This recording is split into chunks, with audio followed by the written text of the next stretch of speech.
Reka twongere tuguhereze ikaze aho uherereye hose ukurikirana OGTV show. Reka tukubwire ngo amahoro y'Imana abane namwe aho dukurikira hose uherereye ari mu mpande enye z'igihugu.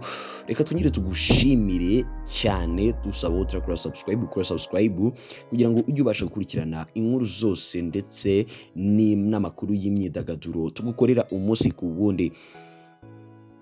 Tukaba rero dutangiye kwihanganisha umuryango wa Nyiramana, akaba ari umukinnyikazi cyangwa se ari umwactrice wakinaga filimi cyangwa se warumenyerewe gukina muri filimi y'uruhererekane ariyo Seburikoko.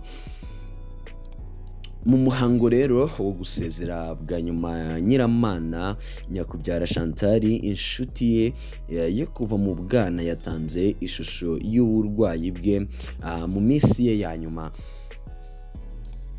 Nyiramana ni umukinnyikazi wari umenyerewe cyane muri Seburikoko kandi akaba yarakunzwe cyane bitewe n'imikinire ye n'uburyo yagaragazagamo impano ye cyangwa se ubuhanga mu bijyanye no kwakitinga.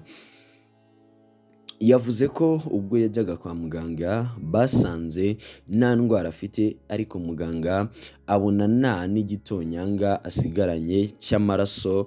Ati muganga yarambwiye ngo uriteguye kumusinyira tumutere amaraso. Uyu babyirukanye bakabana mu bibi no mu byiza. Yavuze ko Nyiramana yabuze inshuti mu bihe bye bya nyuma. Uyu mubyeyi witwa Mama Prince yagize ati hari umuntu w'inshuti ye nasabye ko yamukorera imbuto, ariko undi amubwira ko nta mwanya afite. Numva ndababaye kandi bari inshuti, rero uyu muntu yihane. Nyakubyara Chantal yarwaye imyaka isaga 2 ageza ubwo ananuka ava ku biro 130 asigarana ibitageze kuri 30. Mama Prince mu buhamya yatanze arira, yavuze ko Nyakubyara yasize amubwiye ngo azite ku bana be. Umuntu waje mu mutwe vuba ni intare y'ingore. Speransia niwe watabajwe bwa mbere. Mama Prince yabwiwe Speransia agiye kohereza Clapton Kibonke, na Mama Prince yanahamagaye Ndahiro Valence Papi ukorera BTN TV. Kibonke yarahageze asanga byarangiye. Mama Prince ati mwabantu mwe nabayeho nk'imfubyi muri uyu mujyi, nta kintu nabuze. Chantal yamaye byose, ariko nzita ku bana be, Imana izamfashe. Ishimwe Germaine bita Mama Kariza wari uturanye na Nyakubyara Chantal yatanze ubuhamya. Yagize ati yatubereye umuturanyi mwiza, yambereye mukuru wanjye. Hari n'igihe nari mfite inda nkuru biranga, ariko yaramerekezaga kwa muganga. Ubwo Chantal yari arwaye twamujyanye Cosmos bamutera serum. Chantal yasabye ko yataha, yanavuze ko atifuza abantu bamwifotorezaho kuko mu gihe cye yarwaye yabuze abamusura.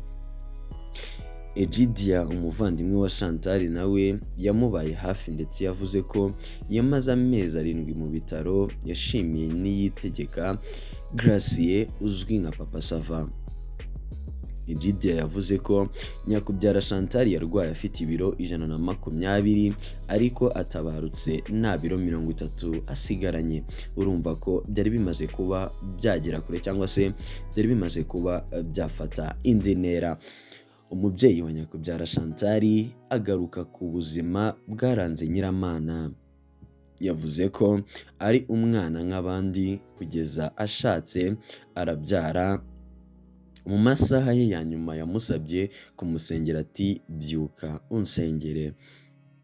Abakina rero muri Seburikoko batanze ubuhamya. Uwamahoro uzwi nka Speransia muri Seburikoko niwe wahagarariye abo bakinnye mu myaka 9 ishize. yavuze ko yakundaga kwisekera cyane, ati yakundaga abantu cyane, yashoboraga kubona amafaranga akayasangira n'abantu agashyira yisekera. Urumva ko Nyiramana ni umuntu warangwaga n'umutima mwiza.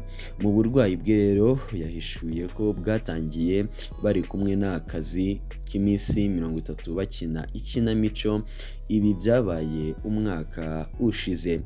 Ati turi kuri Rafiki namubonye yacitse intege yakurira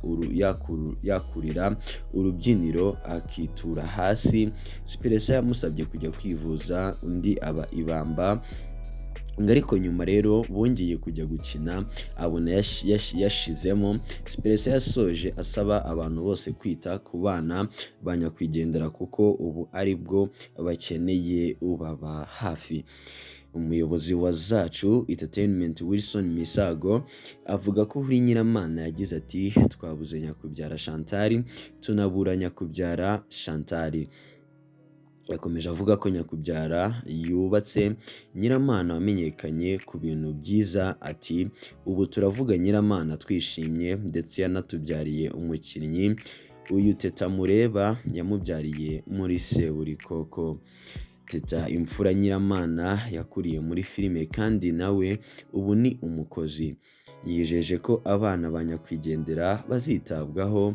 Ati rero dushyire hamwe aba bana ntibazagire icyo batuburana, tuzabe aricyo tumwitura. Nyiramana yavuze ko yakundaga abantu, agashishikarizwa no kumenya ikibazo buri wese afite. Umuyobozi wa Zacu Entertainment yasoje yizeza abana ba nyakwigendera ko umuryango mugari wa sinema nyarwanda utazabatererana. Apotre Liliane yafashe indangururamajwi nawe asaba abaje gutabara nyakwigendera Chantal ko bakwitanga ku bana basizwe na Nyiramana. Ni abana babiri, Shafi Teta usigaye ukina muri Seburikoko. Hakusanyijwe arenga ibihumbi 100 yo gufata mu mugongo abasigaye.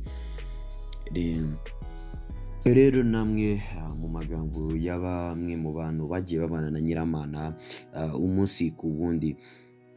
Rero Clapton Kibonke yashimiwe kuba yaratabaye Nyiramana ubwo yari mu minota ye ya nyuma, kuko twabonye ko ari umwe mu bantu babanye nawe. Reka rero tugushimire we wadukurikiye kugeza dusoje. Reka tukubwire ngo amahoro y'Imana abane nawe, kandi dukomeza kwihanganisha umuryango wa Nyiramana.